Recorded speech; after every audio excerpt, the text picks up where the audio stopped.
Whatever happened to Instagram? Used to be about dogs, cats, beautiful people, mountains, so forth.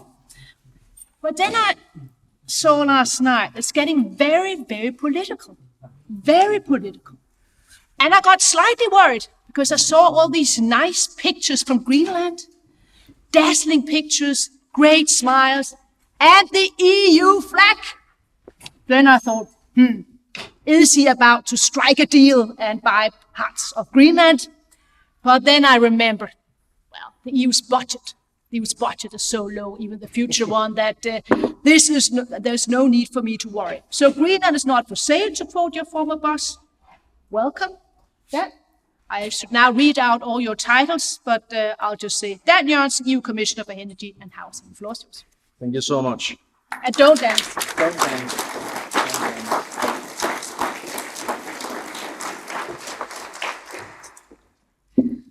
Yeah, so Instagram, actually, I like that media, but it's also a little bit frustrating sometimes, because if I use it to present a news story, for instance, we broke the news that we will allocate 5 times more money for CEF energy, so essential energy infrastructure for Europe recently. 30 billion euros. That is actually a lot. And it got, I think, 31 likes. Whereas the video of me with the dog of the Prime Minister in Greece blew up the internet. That is the way it is. And maybe that's also a pretty good introduction to what I intend to say today, because it is very, very easy to give a bleak, dark, pessimistic speech, obviously. So that's what I'm going to do. But on top of that, I will also present you with some quite encouraging facts, hopefully even also a little bit of vision. But okay, let's start with the more unpleasant part. Climate change is worse than ever. Whenever I speak to experts in my capacity as a policymaker, which I've done for more than 20 years, on any topic, I love being in a room with people that really dedicate their life to knowing everything about a topic, because they are always more optimistic than me. And I'm always more optimistic when I walk out of the room than when I go into the room, except for one topic, climate change. Because they always say, so this is what we agree on, but it's most likely worse. It's probably worse. So when thousands and thousands of the best scientists on the planet agree that we are on track, fast on track, to not staying below 1.5. And when they're uncertain whether or not the tipping points will set in at 1.5 or 2,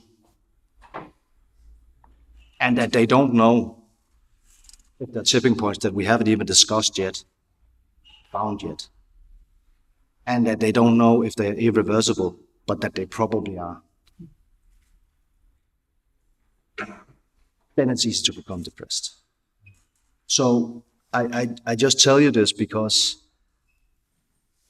it's important for me that you know that even though we speak more about Ukraine and Russia, competitiveness, and other agendas than we do about climate change, it's not because it's not on our agenda. We know it's serious. We know we have to act. And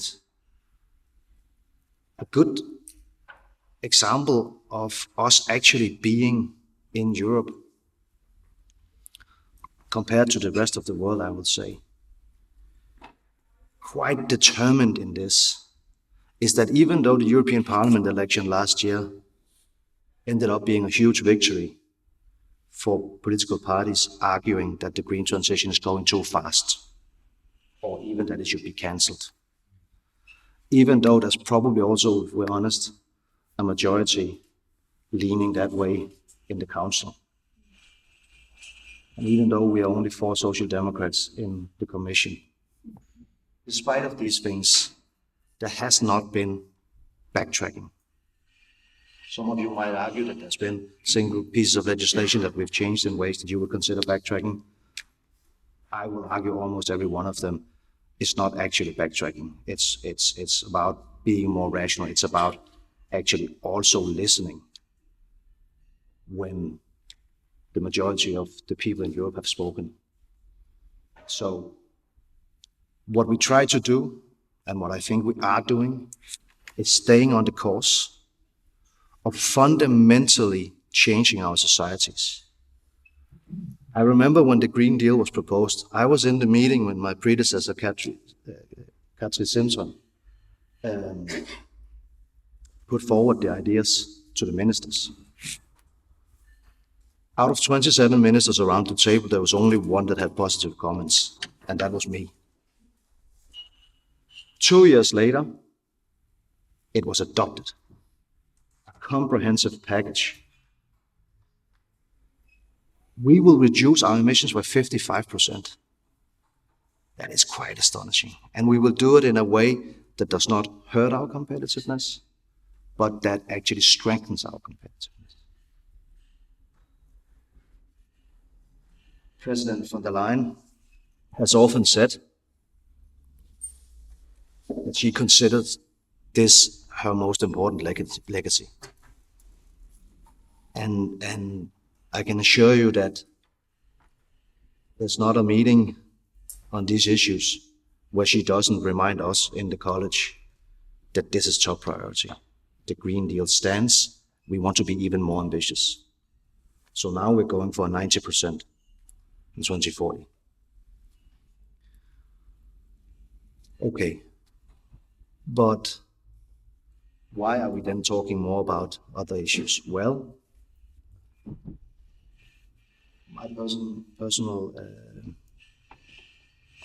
opinion is, this is not the official opinion of the Commission, but I really, truly fear that a member state of the European Union can be attacked by Russia tomorrow, certainly within a few years. Imagine if that happens. Even now, what a serious situation we're in when we have a war on our continent and we have drones, maybe not attacking us with weapons, but attacking our societies. That's serious enough, but imagine if we have real war, where we will send Danish men and women to a Baltic country to kill people, or maybe be killed. If you think about it like that, and I think about it like that, and my colleagues from the Baltics or Poland or Finland certainly think about it like that, then that becomes number one priority, obviously. We're also in a situation where many countries are struggling to provide the welfare for their people that they need, and where jobs are being lost. And if you're in that situation, then competitiveness becomes your main priority. This does not mean that climate change is not important, but it means that other needs are high on the political agenda, just to be honest, and the election showed us that. Now, the good news is that what we need to do with regards to our security and our competitiveness are the same things we need to do to fight climate change. I will be honest and say, had that not been the case, then probably climate change would be lower down on the list of priorities, I think, probably. But when we decide to get rid of our dependency of Russian energy, that is a fundamental part of our overall strategy that would be the same even if there was not a war in Ukraine, which is to move away from fossils. We import for 400 billion euros every year fossils. That's obviously worse if you import it from an enemy like Putin and thereby indirectly help finance his war. But even if there was no war, even if there was no enemy, it's still not a good idea. So, okay, we cannot get rid of gas tomorrow, so we will still have to buy gas, and now we will have to buy gas from others. Norway and the US are number 2 on the list. Until recently, Russia was number 2 on the list. Last year, we still paid 1.8 billion euros every month to Moscow. When we say this needs to change fast, it's not a small thing. It's not a small thing. This can be done, and we will do it, and we have done it. We've gone from 45% of our gas coming from Russia to 13%. We've gone from 50% of our coal to 0%, 27% of our oil to 3%. It has had effects, but it hasn't had detrimental effects on our competitiveness. So it can be done because why? Because we replace it. We replace it with cheaper alternatives. We deployed last year 78 gigawatts of new renewable energy. Record. So again, if you just follow the media, if you only get your knowledge from the media, you would think that the green transition has come to a halt, right? But last year we deployed far more renewable energy than we've ever done in history. And this year we will surpass it, and it will be 89. And next year it'll be even more. And we're slow compared to China. So it's a bit of a paradox. It's going too slow still, but it's going faster than it's ever done before. We're not slowing down, and we're certainly not turning around. So, okay, we now have a president across the Atlantic who sees these things differently. Is that good for this transformation? Obviously not. Is it a catastrophe? Maybe, but not necessarily.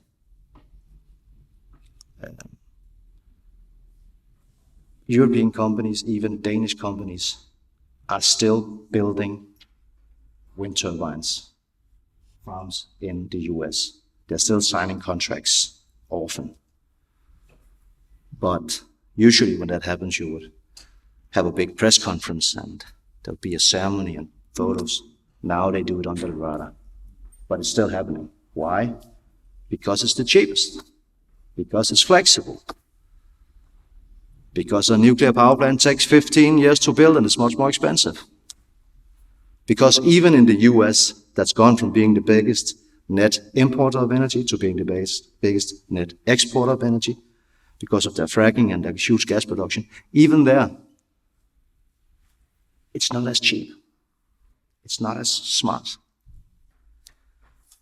So yes, obviously, it's been a huge advantage to have President Biden and his team, led by John Kerry, fighting the cause in international organizations, especially in the COP process. That will not be the case anymore. Usually 4 o'clock in the morning on the last day, us that are friends of John Kerry would call him and get him to talk to the Saudis. I don't know who will talk to them now, but it's of course a problem. But because the market has developed as it has, the technology has developed as it has, because China is now also leading, because India is leading, this will not stop. Only question is, can we make it happen as fast as we need? I think we can. I know that we're working on it. I think that countries like Denmark that is doing its part by far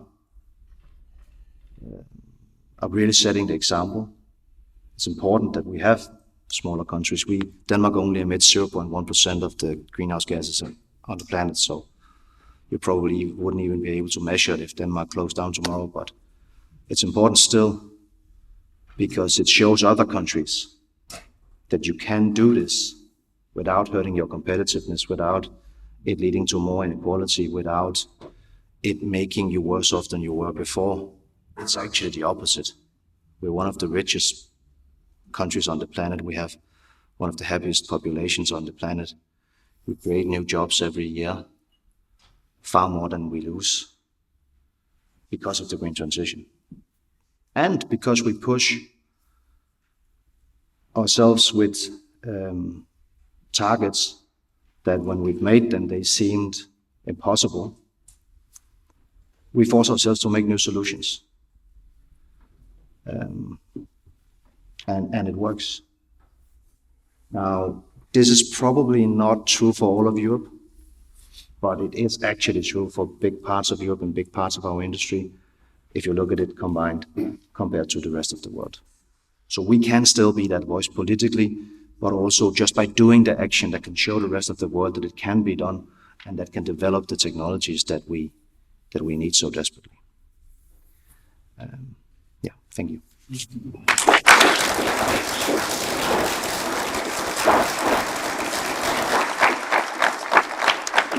Thank you very much. I just thought of Bon Jovi when you finalized sort of your intervention.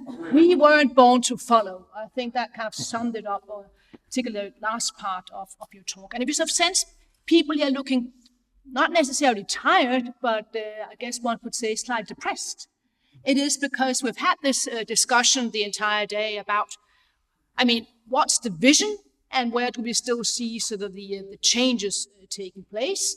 And a lot of discussion is centered around the 2040 target, the sort of the discussion about how ambitious it could be. At a certain extent, it was also sort of uncertain where we'd get one. How do you look upon that debate, obviously now seen from your energy perspective? Because, I mean, such a target is really important also for your work in the years to come. So if that target is adopted, which I hope it will be, and I think it will be, that will de facto mean a carbon-free energy sector in 2040, because the last 10% of it would use will be in other sectors. Not completely, but almost. So yes, it's extremely important. And yes, it's very, very difficult negotiations. And again, if you look at it, I know that everybody here probably thinking things are going too slow and how can we even discuss it and the world is burning and why don't we just do it? Which to some extent I agree with. But on the other hand, we have an election and we have some people saying we want 90% and we have somebody saying we don't want 90%, we want 0% or not more than 50. And these guys beat us up. They win the election. They don't just win it. They win it big. It wouldn't have been that strange if somebody had thought, okay, so the conclusion is probably not 90%. But we didn't do that. We're still fighting for the 90%. Will it be 100% as strong as I would like it? Probably not. There will be compromises. But it will be there, and it will continue to drive our transition in Europe, and it will continue to affect the rest of the world positively, I think. So you're still optimistic about then the Danish presidency being able to land this? This is Chatham House rules, as I constantly say. Or maybe you could. Question here will make it happen. So maybe you could answer the question a different way. Where do you sort of see the major roadblocks in this? Where do you see what's the debate? Where do you see sort of the lines in that discussion? So this is a closed meeting, right? Well, actually not. So I shouldn't kid you. No, it's not. It's open. But just go ahead. Well, let's say there are some countries that are the usual suspects that are not happy about this. That's no surprise. Then there's a very big country. They like cheese? That like cheese and wine.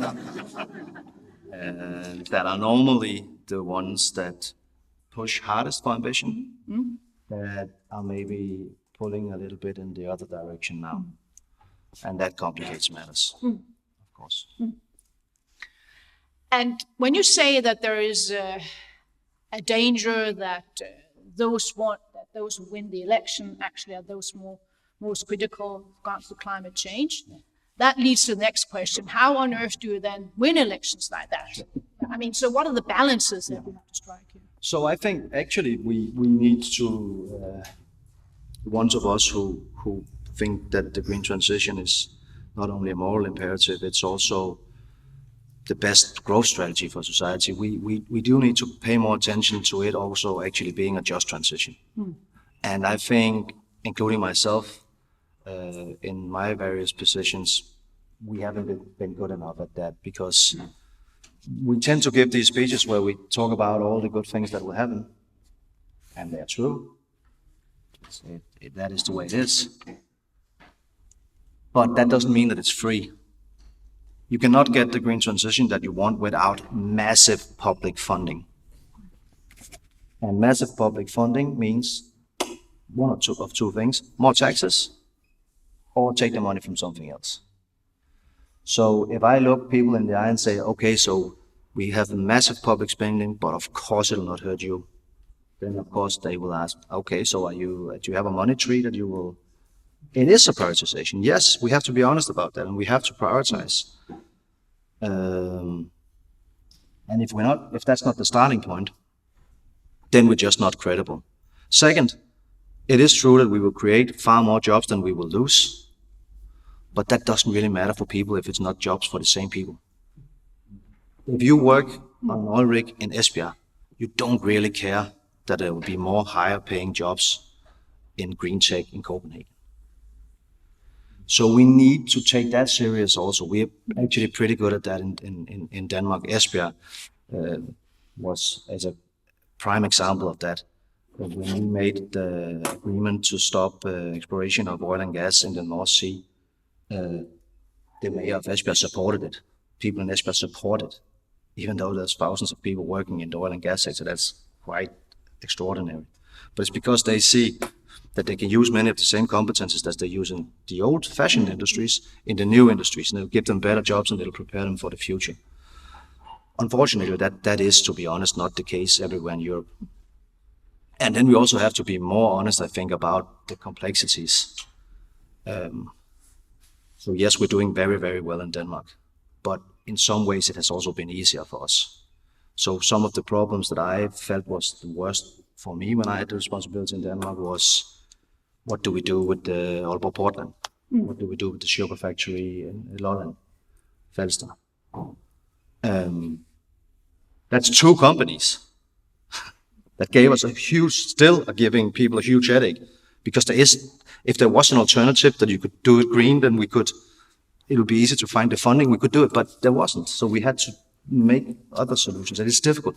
That's in small, rich Denmark. If you are from an industrial area in Poland or Czechoslovakia, or Germany, Czech Republic or Germany, Ruhr district, then it's different. And what do you tell these people? Can we guarantee that they have a job next year? Well, at least one can say that the local elections in the Ruhr district yesterday, you saw the Social Democratic Party getting the worst election ever. Yeah. So that gives, So we need to take it serious, and we need to have real answers. And of course, those answers are not. Sometimes they are pretty obvious, but often they're not.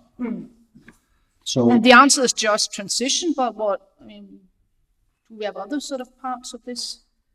I think that is the main problem, yes. That's the main problem. I think so, yes. And then, of course, it's also the unfortunate combination that the parties that are against the green transition are also the parties that are against immigration. And science. Well, I personally think they have a point on immigration, so... I thought you said on science. No, but I do. So I don't find it difficult to understand that some parts of the electorate in many European countries are voting for parties that will do also what we've done in Denmark with our immigration policy. So there's an overlap here, at least. Yeah, there's an overlap because the parties, so I don't think they necessarily vote for those parties because of their anti-green transition politics. They do it because there are other things that are more important to them.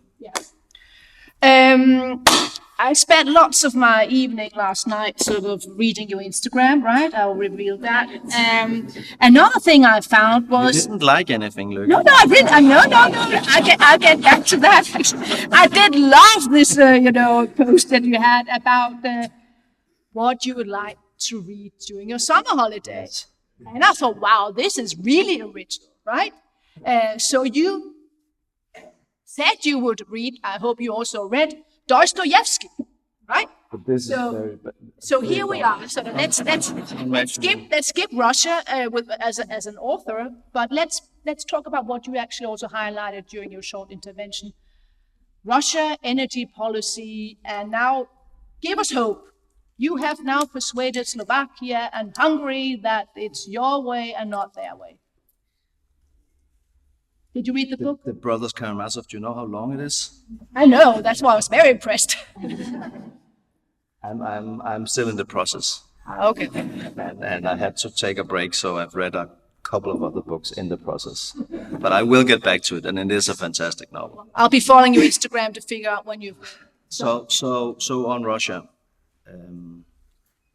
what we will do now, so I put forward legislation that will effectively ban import of gas.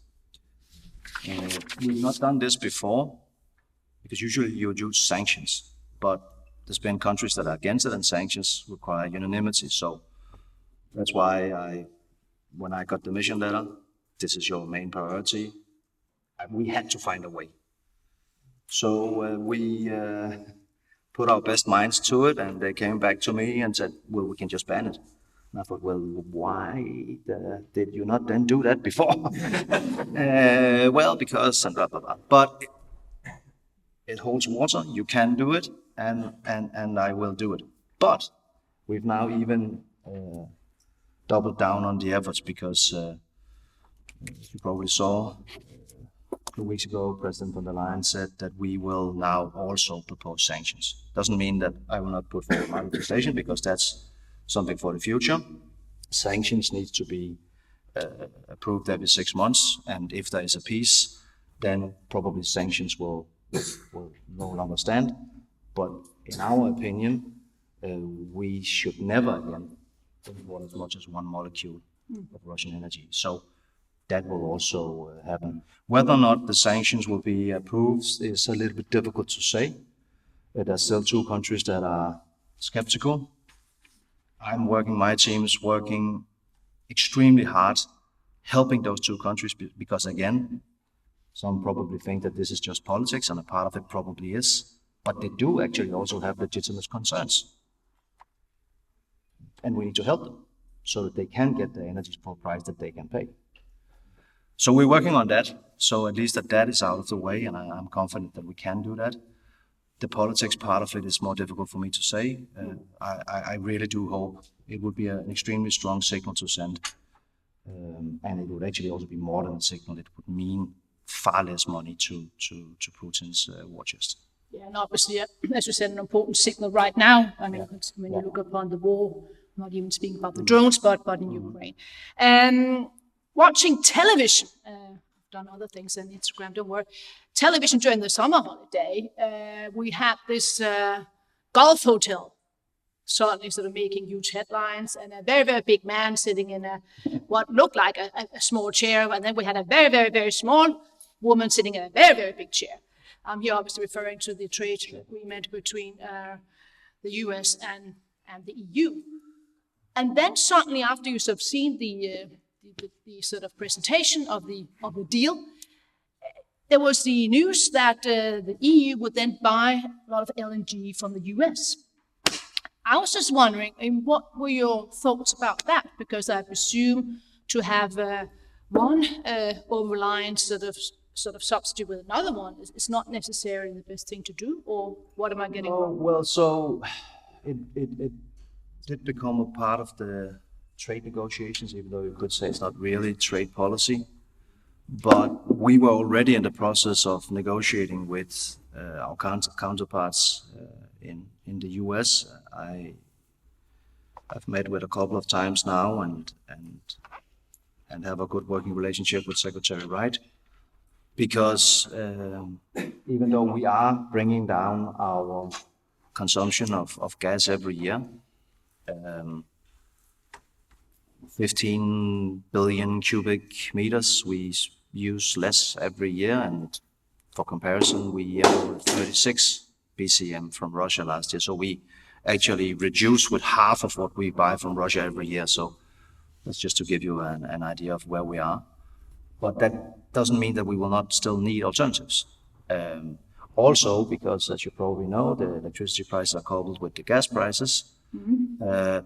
It's important for us to bring down the price on gas. That sounds a little bit counterintuitive, because surely if you want to use less gas, it's not good that the price falls. But because they're coupled, it is good, because that also makes electricity cheaper, which is the most important thing for us.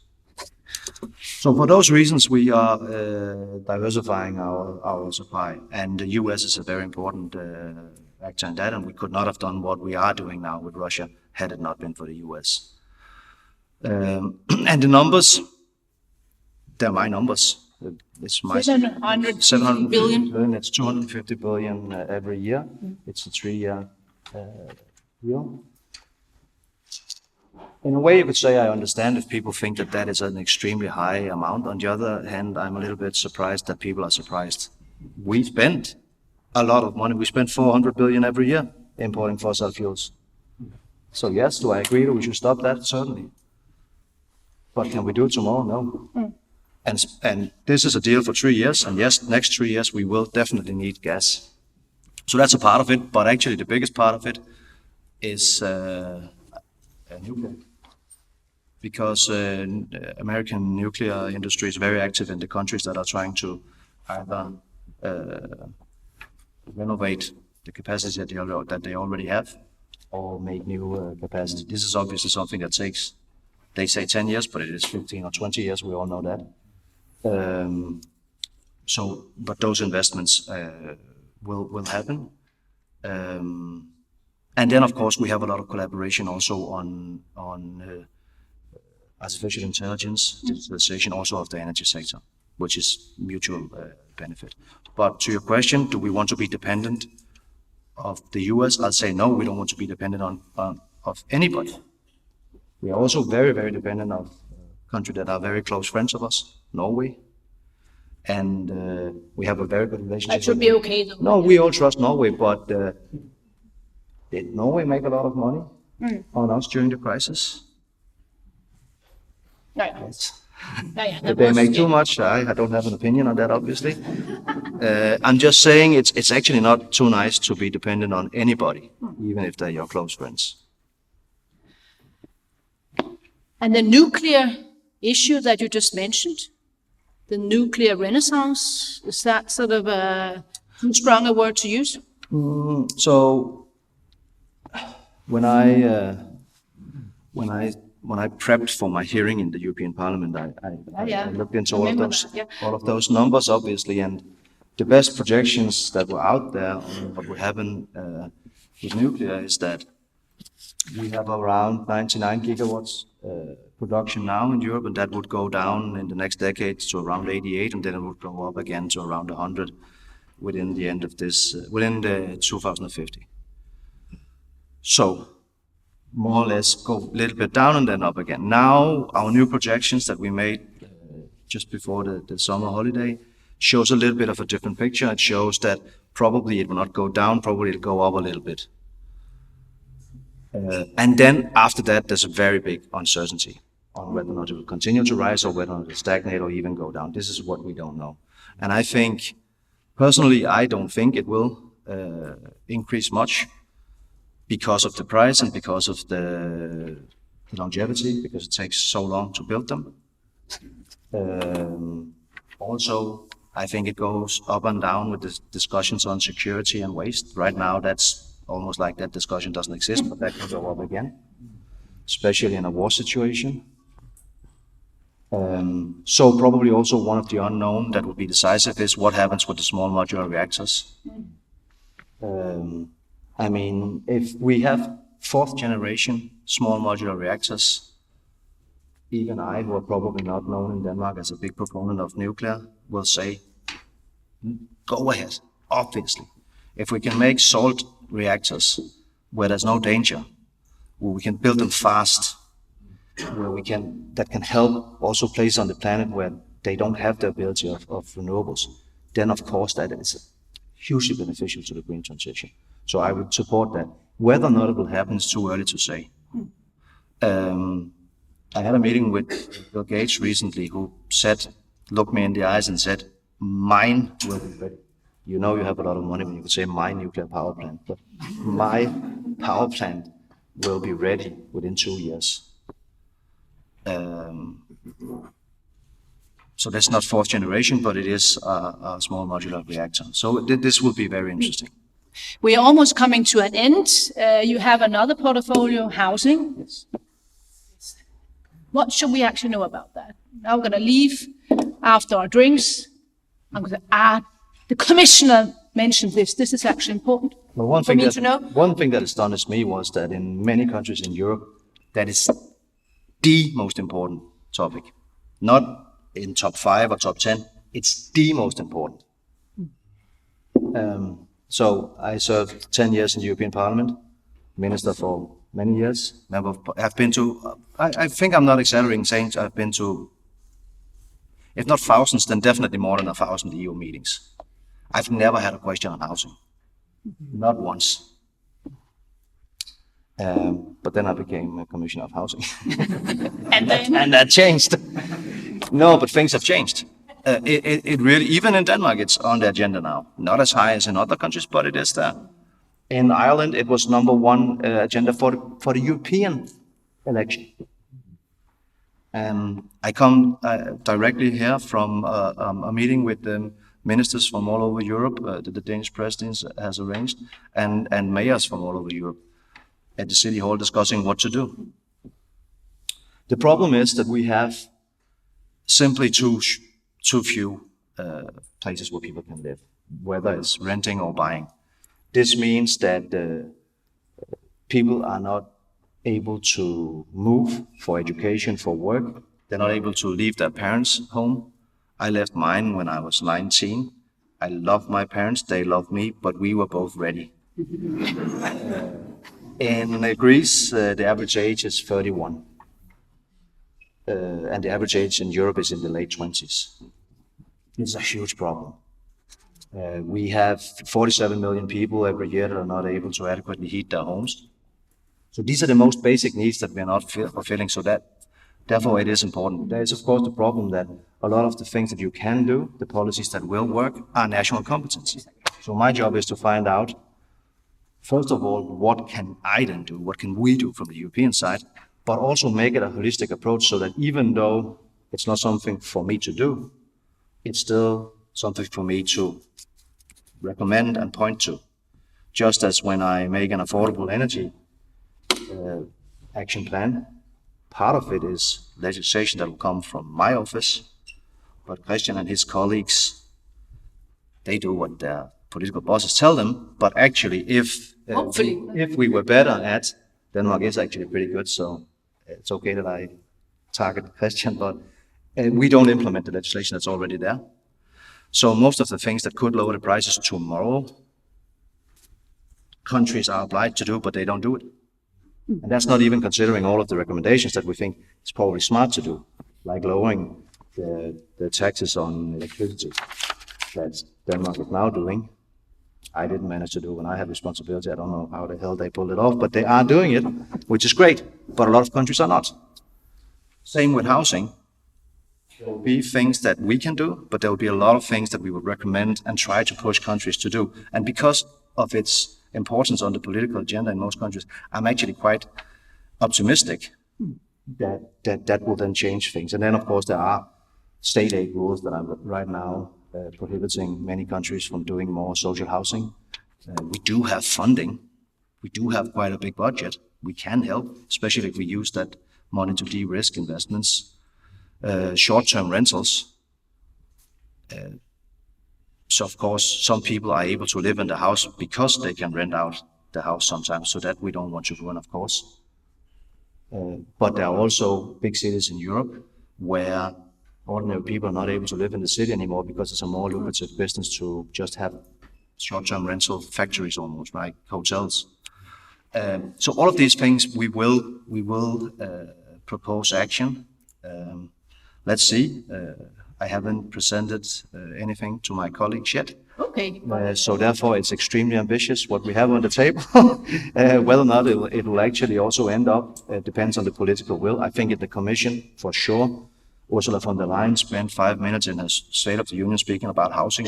That has never happened before. That was pretty impressive. Yeah. I have it as a part of my portfolio. Nobody's ever had that before. We have a temporary committee in the Parliament. That's never happened before. So the political pressure is there. So I am. It would be pretty bad if I wasn't, but I am optimistic. Excellent. So, Yes. but ending on optimistic note, that was what we wanted to have. And if you want to have more sort of likes for your Instagram, just wait for 15 minutes. I'll get my 2 dogs, Yes. Billy and Conrad. So basically, I mean, they're true social democrats in the sense of having a sort of a GroKo, a große Koalition in Germany, so a conservative dog and a social democratic dog. Anyway, Dostoevsky, I found this excellent quote by him. I think it sums up the entire conference. It takes something more than intelligence to act intelligently. That's great. That's very deep, isn't it? So basically what it then says is that we have throughout this conference sort of talk about, I mean, we have the facts, we're very intelligent, but sometimes you have to do a little bit more enable them to get support for your various policies. And without further ado, thank you very much. Thank you. And now we have